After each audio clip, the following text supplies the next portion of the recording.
How to sort data in Excel using custom list.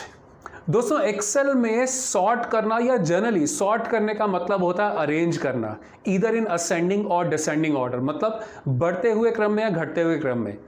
जैसे आपने देखा होगा केबीसी में अमिताभ सर बोलते हैं इसको बढ़ते हुए क्रम में लगाइए। हाँ, तो इसी तरह से बढ़ते हुए या घटते हुए क्रम में अपने डेटा को अरेंज करना।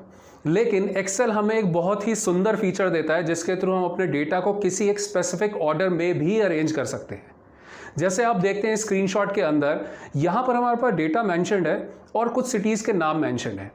अब ये कंपनी इस डेटा को अरेंज तो करना चाहती है सिटी के बेस पे, लेकिन एक स्पेसिफिक A to Z या Z to A ऑर्डर वाले में नहीं, ये एक स्पेसिफिक ऑर्डर में करना चाहती है जिसमें दिल्ली पहले आएगा एंड सो ऑन, जैसे आप लिस्ट देख पा रहे हैं। तो दोस्तों, ये काम हम एक्सेल में कैसे कर सकते हैं ये इस वीडियो में हम डिटेल में जानेंगे। मैं हूं Lokesh Lalwani, Microsoft certified corporate trainer, और आपका तहे दिल से स्वागत करता हूं अपने इस चैनल में लर्न विद लोकेश लालवानी। तो दोस्तों, इस डेटा को हमें अरेंज करने के लिए कस्टम लिस्ट का यूज करना पड़ेगा और उसे हमें पहले क्रिएट भी करना पड़ेगा। तो चलते हैं मेरे लैपटॉप की तरफ और देखते हैं कि ये काम हम कैसे करें। कस्टम लिस्ट के बेस पे सॉर्ट करने के लिए सबसे पहले हमें एक कस्टम लिस्ट क्रिएट करनी पड़ेगी। जो ये लिस्ट आप देख रहे हैं ये हमें एक्सेल में ऐड करनी पड़ेगी। इसके लिए हमें सबसे पहले सॉर्ट ऑप्शन को ऑन करना पड़ेगा।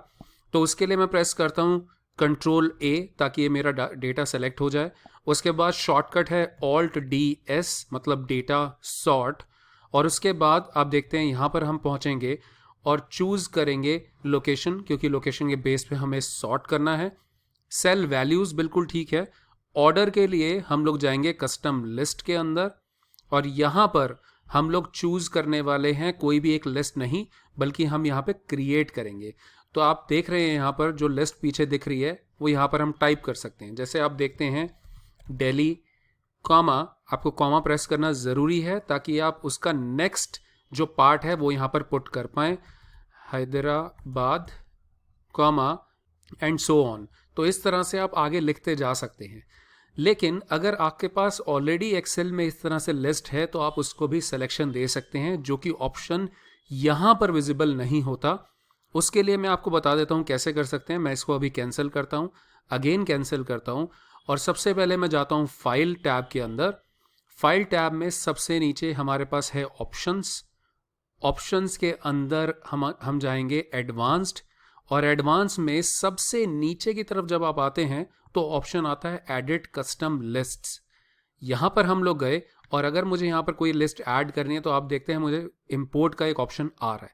तो मैं यहाँ पर ये चूज करता हूँ और यहाँ पे मैं सिलेक्शन दे देता हूँ। यहाँ पे मैंने क्लिक किया, क्लिक इंपोर्ट, तो आप देखते हैं लिस्ट इंपोर्ट हो गई। और अब मैं इसको कर देता हूँ ओके। ओके, तो वो हमारे एक्सेल का पार्ट बन गई है। मैं दोबारा प्रेस करता हूँ Alt+DS, सॉर्ट में गए, उसके बाद यहाँ पर चूज किया location, cell values and order के अंदर चूज किया कस्टम लिस्ट। और कस्टम लिस्ट के अंदर आप देखते हैं हमारे पास ऑलरेडी एक लिस्ट मेंशन है Delhi, Hyderabad and so on, जो हमने वहाँ पर सिलेक्शन देके बनाई थी। ये यहाँ पे हमने सिलेक्शन दिया, ओके किया, अगेन मैंने ओके किया, तो आप देखते हैं ये पूरा डेटा सॉर्ट हो गया, जो कि पॉसिबल नहीं था असेंडिंग या डिसेंडिंग ऑर्डर में। और दोस्तों यही नहीं, क्योंकि वो लिस्ट ऐड हो गई है तो आप किसी भी एक्सेल में जाएं, वहां पर आप कहीं पर भी लिखें कोई भी एक एलिमेंट इस लिस्ट का। जैसे मैं लिखता हूं दिल्ली, एंटर, और उसके बाद जब मैं इसको नीचे की तरफ ड्रैग करता हूं तो आप देखते हैं मेरे पास पूरी लिस्ट आ जाती है। ये वही तरीका है जैसे आप जनवरी लिखते हैं और उसके बाद ड्रैग करते हैं तो सारी लिस्ट आती है। क्यों?